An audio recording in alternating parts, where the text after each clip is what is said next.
शुरू करते हैं आज का हमारा क्लास। हमने डिस्कस शुरू कर दिया था चैप्टर जो है ruling the country side history में, और हमने लास्ट क्लास में डिस्कस किया था परमानेंट सेटलमेंट्स के बारे में। तो एक बार रिव्यू कर लेते हैं कि परमानेंट सेटलमेंट्स जो है वो क्या है। हमने क्या देखा था परमानेंट सेटलमेंट्स में कि ज़मींदार जो थे, ज़मींदार को अपॉइंट किया था किसने? ब्रिटिशर्स ने अपॉइंट किया। फिर यहाँ पे ब्रिटिशर्स ने ज़मींदार को अपॉइंट किया, है ना। तो ज़मींदार ब्रिटिश ने इसको अपॉइंट किया। फिर ज़मींदार का काम क्या था? पीजेंट से टैक्स लेना था, पीजेंट से टैक्स कलेक्ट करना था। तो पीजेंट जो थे टैक्स किसको देते थे? ज़मींदार को देते थे। तो ज़मींदार लास्ट में क्या देखा गया कि ज़मींदार जो है सबसे ज़्यादा टैक्स जो है कलेक्ट करने लगा, और क्योंकि फ़िक्स अमाउंट जो था ब्रिटिशर्स को देना था कि हमें जो है अमाउंट उनका फ़िक्स होता था, उतना ही अमाउंट ब्रिटिशर्स को टाइम जो पीरियड था उसके अकॉर्डिंग देना था। तो धीरे धीरे देखा गया कि ज़मींदार जो था ज़्यादा करप्ट होने लगा, पैसा प्रॉफिट अपने आप में रखने लगा, और ये दोनों को तो पैसे चाहिए थे। प्रॉब्लम किसे हो रही थी? पीजेंट्स को हो रही थी। इसका कंडीशन जो था दिन पे दिन ख़राब हो रहा था। तो इसी तरह से इस सिस्टम को बाद में देखा गया कि ज़मींदार जो थे और ब्रिटिशर्स जो थे वो किसे यूज़ कर रहे थे? पीजेंट्स को यूज़ कर रहे थे। और पीजेंट्स जो रहा देखा गया वो किसकी मर्जी, मतलब किसकी मर्जी में रहने लगा? ज़मींदार के मर्जी में। जब वो जो चाहे ज़मींदार उसको रेवेन्यू माफ़ करवाए, रेवेन्यू को इंक्रीज़ करवाए, that is he will depend upon the ज़मींदार ओनली। और इसी तरह से धीरे धीरे ये जो था सिस्टम, परमानेंट सिस्टम, धीरे धीरे वर्स्ट होने लगा, ख़राब होने लगा। So because of that again the British government has started to introduce a new system. So the new system which was being introduced after permanent system was Malwari system. So the government of William Bentinck made a thorough revisions of the Act of 1823 and thus the Malwari system was introduced. तो उन्होंने क्या किया? इन्होंने पूरी जो review जो भी act थी पीछे वाली 1823 को, उसको पूरा रिवाइज किया, स्टडी किया। उसके बाद देखा इसमें लुप्स कहाँ थे, कमी कहाँ थी। उसके बाद उन्होंने फिर से एक सिस्टम इंट्रोड्यूस किया, महलवाड़ी सिस्टम। तो ये किसने इंट्रोड्यूस किया था? विलियम बेंटिक ने, ठीक है। तो उन्होंने इंट्रोड्यूस किया था Mahalwari system. So they realise that the result of the regulation of 1822 was nothing other than widespread misery. तो क्या देखा गया कि जो रिजल्ट था 1822 का, जो भी रेगुलेशन उन्होंने सोचा कि वो अच्छा काम करेंगे, टैक्स लेंगे, इस तरह से कुछ फिक्स अच्छा हो जाएगा, लेकिन रिजल्ट जो देखा तो वो बहुत सही नहीं था। क्योंकि तकलीफ, सबसे ज़्यादा तकलीफ जो हो रही थी वो किसे हो रही थी? पीजेंट्स को हो रही थी। और ब्रिटिशर्स को कहीं ना कहीं लग रहा था कि उनके साथ भी धोखा हो रहा है, क्योंकि टैक्स ज़्यादा जो है यूज़ कौन कर रहा था? ज़मींदार यूज़ कर रहा था। सो आफ्टर प्रोलॉन्ग कंसल्टेशंस, बहुत अच्छा खासा इनके बीच में जितने से ऑफिसर्स थे ब्रिटिशर्स के, उनके बीच में उन्होंने कंसल्ट किया। फिर the government finally passed a new regulations in the year 1833. A new law has been introduced. So he was introduced a new rules, new regulations in the year 1833. Now the Malwari system of land revenue was introduced by Holt Mackenzie and Robert Merton Burts. So the concept, जो उसकी ideas थी, who was given by, किसने revisions किया, किसने realise किया? It was introduce by William Bentinck.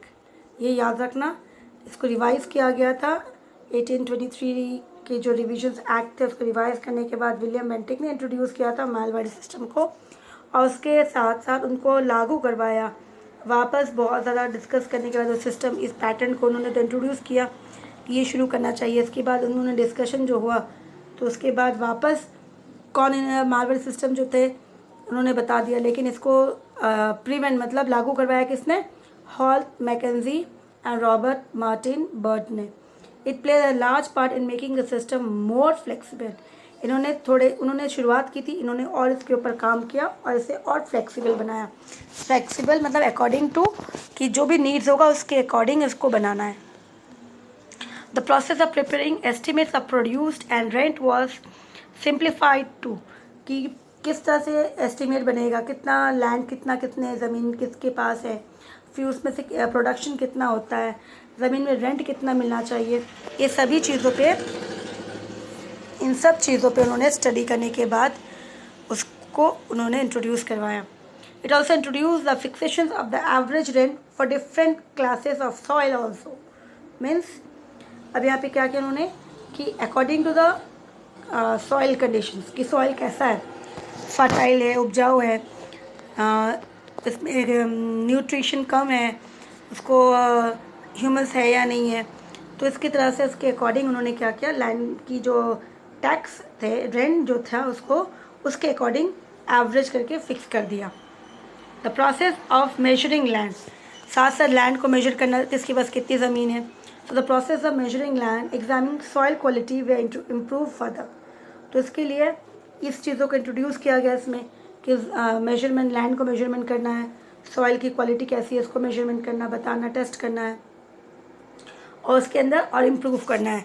तो इससे क्या होगा कि ज़्यादा अच्छा से अगर प्रोडक्शन होगा तो फार्मर्स के पास अनाज ज़्यादा होंगे, तो फिर उसके हिसाब से ब्रिटिशर्स को टैक्स भी अच्छा से मिलेगा। So the state demand was fixed at 66% of the rental value and the settlement was made for 30 years. तो इन्होंने कितना परसेंट बोला कि वो कितने परसेंट लेंगे रेंटल, जो भी मतलब एग्रीकल्चर लैंड मान लो इतना है, उसमें जो भी प्रोडक्शन होगा उसका कितना लेंगे, 66% वो लेंगे। और ये इसके हिसाब से उन्होंने कितने साल के लिए दे दिया गया, that was given for 30 years, ये रेंट उनको दे दिया गया। Mahalwari system one of the 3 main revenue system of land tenures in between India. क्या कहा जा रहा है, इस मालवाड़ी सिस्टम के अंदर 3 मेन रेवेन्यू सिस्टम रखा गया था, अलग अलग पार्ट के 3 पार्ट्स इसके अंदर डाले गए थे ना। तो पहला पार्ट क्या था, वर्ड मालवाड़ी इस, तो सबसे पहले आता है कि ये वर्ड, इन्होंने ये वर्ड क्यों चूज़ किया, इसके पीछे क्या है। तो the Malwadi word is derive from the Hindi Mahal meaning a house और बाय एक्सटेंशन अ डिस्ट्रिक्ट। तो इस तरह से कोई हाउस या फिर डिस्ट्रिक्ट हो जो बहुत बड़ा एरिया है। तो in this system the land was divided into महल। तो इसी तरह से लैंड को डिवाइड कर दिया गया महल के हिसाब से, डिस्ट्रिक्ट के हिसाब से। तो इसी तरह से महलवाड़ी सिस्टम हो गया। तो ईच महल कंप्राइजेज 1 और मोर विलेज। तो हर महल में कितने, एक विलेज हो या फिर एक से ज़्यादा हो। तो इसी तरह से ownership rights they are vested with the peasants. अब इसकी जो ओनरशिप राइट्स थी कि वो किसको देंगे, ये जिसकी ज़मीन पीजेंट्स को दे दिया गया। The village committee was held responsible for collection of the taxes. तो इस बार महलवाड़ी सिस्टम में इन्होंने ज़मींदार को हटा दिया और किसको बना दिया, किसानों को खुद बना दिया गया ओनर, कि वो वहाँ पे राइट्स, वो खुद ज़मीन पे कल्टीवेट करेंगे। कल्टीवेट करने के बाद 66% जो है वो उनको फार्म किसको देंगे, ब्रिटिशर्स को देंगे। लेकिन कलेक्ट कौन करेगा, विलेज में एक कमेटी बना दी, कमेटी मेंबर। अब उस कमेटी मेंबर्स जो है वो कलेक्ट करेंगे सभी किसानों से, उसके बाद कलेक्ट करने के बाद वो ब्रिटिशर्स को देंगे।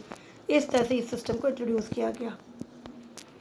फिर तीसरा सिस्टम, एक और सिस्टम इंट्रोड्यूस किया गया, रटवाड़ी सिस्टम। ना अगेन इसमें क्या था, the Ryotwari system was a land revenue system in British India. ये भी लैंड रेवेन्यू सिस्टम है, सेम जैसे हमने पढ़ा था मालवाड़ी सिस्टम, ये रटवाड़ी सिस्टम। इसके पहले हमने परमानेंट सिस्टम पढ़ा था। सो इंट्रोड्यूस बाय किसने इंट्रोड्यूस किया, इंट्रोड्यूस बाय थॉमस मोनरो। इन्होंने इंट्रोड्यूस किया था 1820 में, इसने किया 1820 में, based on system administered by captain Alexander red in the Baramahal district. तो इन्होंने क्या बोला कि ये एडमिनिस्ट्रेटिव सिस्टम जो थे, ये इसके ऊपर स्टडी किसने किया, अलेक्जेंडर, कैप्टन अलेक्जेंडर रीड, उसने रीड किया बारामहल डिस्ट्रिक्ट, उसके हिसाब से क्या नीड्स है नहीं है according to the area. It allow the government to deal directly with the cultivator was called rut for revenue collection and gave the peasant freedom to give up or acquire new land for cultivation। तो just वैसे ही है जैसे अपनी हमने पढ़ा था Mahalwari system, वैसे ही इसमें क्या किया, गवर्नमेंट ने डायरेक्टली क्या किया, किसानों को, कल्टिवेटर जो किसान कल्टिवेट खेती करे उसको दे दिया ज़मीन, जिसको उन्होंने नाम दिया रट, ताकि वो खुद कलेक्ट करेंगे रेवेन्यूज़। एंड पीजेंट्स को राइट्स है कि वो चाहे तो ज़मीन ले ले, उसमें ज़मीन में अपने एग्रीकल्चर्स करे या ना करे। गिव अप भी कर सकते हैं या फिर ज़मीन ले भी सकते हैं कि हमें ज़्यादा ज़मीन चाहिए ताकि हम ज़्यादा एग्रीकल्चर उसमें करेंगे। तो इसी तरह से उसे कल्टिवेटर जो थे उसको नाम दिया गया रट। तो इसी तरह से रटवारी सिस्टम नाम पड़ गया इसका।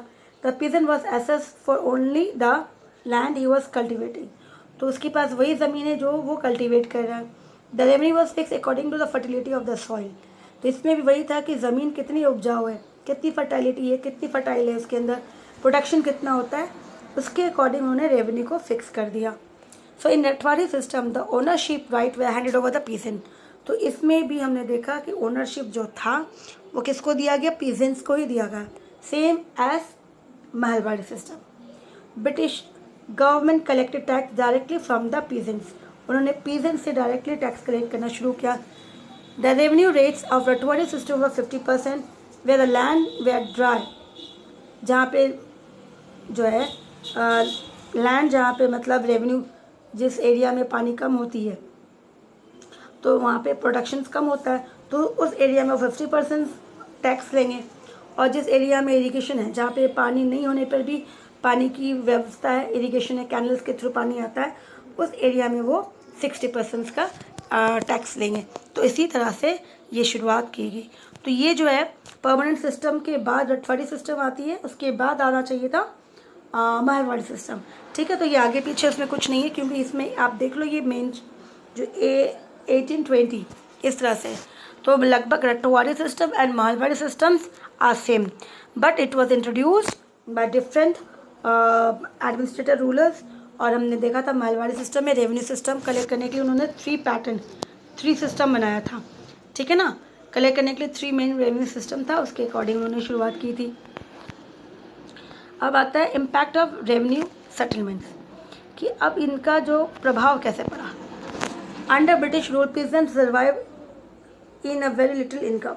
ब्रिटिशर्स के समय में किसानों के पास 60% 66% जो दे रहे थे, तो उनके पास बचता कितना था, जिसमें वो पूरे साल उनको चलाना पड़ेगा। तो उनको सर्वाइव करना बहुत इतने कम पैसे में बहुत मुश्किल होता था। The permanent settlement did not improve the situation. जब ये परमानेंट सेटलमेंट गवर्नमेंट ने शुरू की तो उनकी कंडीशन इम्प्रूव हुई नहीं, उल्टा और ख़राब हो गया। They were left to the mercies of the zamindar who raise rent to unbearable limits, compel them to pay illegal dues and to perform forced labors of beggar and oppress them in diverse other ways। तो देखा गया ज़मींदार जो थे उनकी रहम पे, उनकी दया पे छोड़ दिया गया कि अगर ज़मींदार दया करेंगे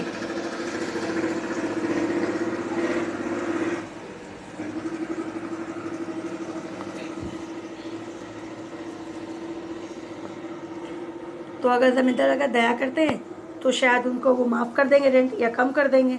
लेकिन साथ साथ इतना ही नहीं, उनको पेमेंट देना ही था। अलग अलग टैक्स के अलावा भी इलीगल ड्यूज़ थे जो उसको देना पड़ता था। साथ साथ उनको मजबूर होकर उनके वहाँ पे उनके ज़मीनों में फ्री में काम करना पड़ता था।